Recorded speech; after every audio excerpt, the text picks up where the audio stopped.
আজকে আমার হাত থেকে তোকে কেউ বাঁচাতে পারবে না।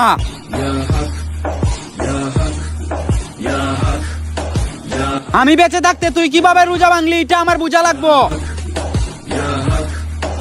এই তুই কইলু কইলি, তুই কি জানোস না আমার বিষয় যে রোজা রাখে না আমি জিঞ্জুল দিয়ে বেঁধে মারি। এই তোরা রোজা কেন ভাঙলি?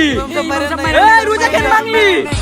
আমার মনে হচ্ছে তুই এখানে কোথায় লুকিয়ে আছিস। যদি আমার কথা বের হয়ে যাস তাহলে আজকের জন্য মাফ করে দেব। আর আমার যদি তোকে খুঁজে বার করা লাগে তুই তো ভালো করেই জানিস জিঞ্জুল দিয়ে পেঁচ দিয়ে মেরে ফেলবো। হে আল্লাহ, আজকের মতন এই জিঞ্জিল আর ইমাম সাহেব থেকে আমাকে বাঁচিয়ে দাও, আর জীবনে রোজা ভাঙবো না।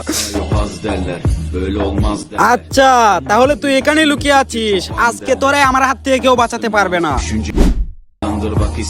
আরে ও কোথায় গেল? আরে ও কোথায় চলে গেল? ও তো এখানেই ছিল। তুই যেখানেই থাকিস না কেন তাড়াতাড়ি বের হয়ে যা, না হলে তো তুই আমাকে ভালো করেই চিনিস, একবারে জিঞ্জুল দিয়ে ফেস দিয়ে মেরে ফেলবো। তুই তাড়াতাড়ি বের হয়ে যা। তুই রোজা কেন ভাঙলি? আজকে তোকে আমার হাত থেকে কেউ বাঁচাতে পারবে না। जब तक मेरा अल्लाह मेरे साथ है, दुनिया की कोई भी ताकत मेरा कुछ नहीं बिगाड़ सकती।